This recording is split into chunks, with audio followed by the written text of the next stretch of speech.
नामक गांव में एक रेस्टोरेंट। बड़ी नदी रहती है। वो नदी बहुत साफ सुथरी रहती है। वहां पर बहुत दूर से पक्षी आते थे।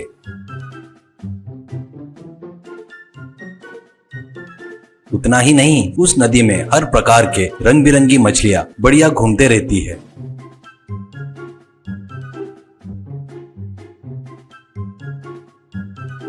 उनको देखने के लिए बहुत दूर दूर से लोग आते हैं।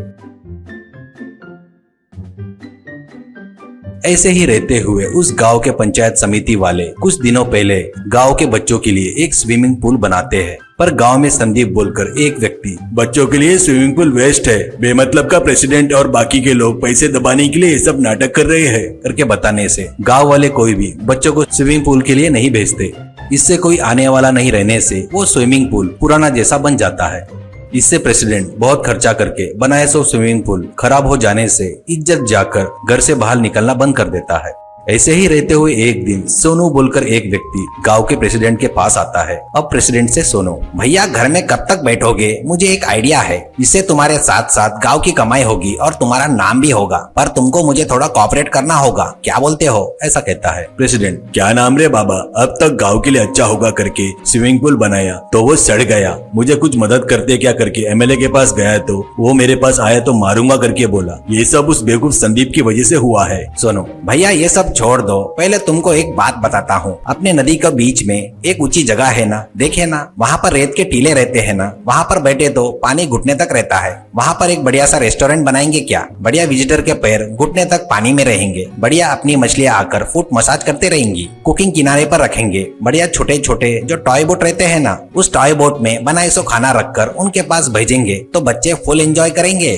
और अपने को मस्त पैसा ही पैसा, और लोगों को बड़े बोट से लेकर आएंगे वहाँ पर। उतना ही नहीं भैया, कुछ कस्टमरों को इंटरेस्ट रहता ना, उनके लिए बढ़िया छोटा सा झोपड़ी जैसा बनाएंगे, गल देंगे, वो लोग खुद मछलियां पकड़ेंगे, वो मछलियां पकड़कर अपने को दिए तो उससे अपन बढ़िया बारबेक्यू का सेटअप कर देंगे। फुल क्रेज रहेगा भैया, लोग भी फुल एंजॉय करेंगे। एक बार विचार करो भैया, प्लीज भैया, ऐसा कहता है। प्रेसिडेंट, तेरा प्लान सुना तो अपने गाँव में गोवा बनाएगा ऐसा लग रहा है, पर नदी के बीच में बनाए तो जिनको स्विमिंग नहीं आती वो लोग डूब जाएंगे न रे। ऐसा कुछ हुआ तो अपन दोनों को पुलिस वाले अरेस्ट करेंगे रे, कहता है तो सोनू, उसके लिए ही भैया रेस्टोरेंट में जिसको अच्छे से स्विमिंग आती है ना, वो लोग ही आना करके बताएंगे। जिसको पसंद है वो लोग स्विमिंग सीख के अपने रेस्टोरेंट में आएंगे। वैसे भी एंजॉय करना किसको पसंद नहीं रहता भैया। कहने से प्रेसिडेंट ठीक है कहता है। उसके कुछ दिन बाद परमिशन लेकर सोनू दूसरे दिन कुछ मजदूरों के साथ मिलकर नदी के बीच में जाकर उसके पसंद से बढ़िया सुंदर सा रेस्टोरेंट बनवाता है। उसको गाँव के लोग बड़े आश्चर्य से देखने लगते हैं। इससे टूरिस्ट लोगों में से तैरने वाले लोग बढ़िया उस रेस्टोरेंट में बोट से जाने लगते हैं। उसके बाद उनको जो चाहिए उनका ऑर्डर लेकर नदी के किनारे बनाकर मिनी बोट में से सोनू भेज रहा था।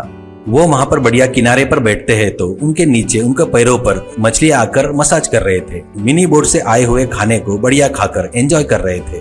उनका वीडियो बनाकर सोनू यूट्यूब में भी बहुत अपलोड करने से वहाँ पर लोगों की भीड़ बहुत ज्यादा हो जाती है।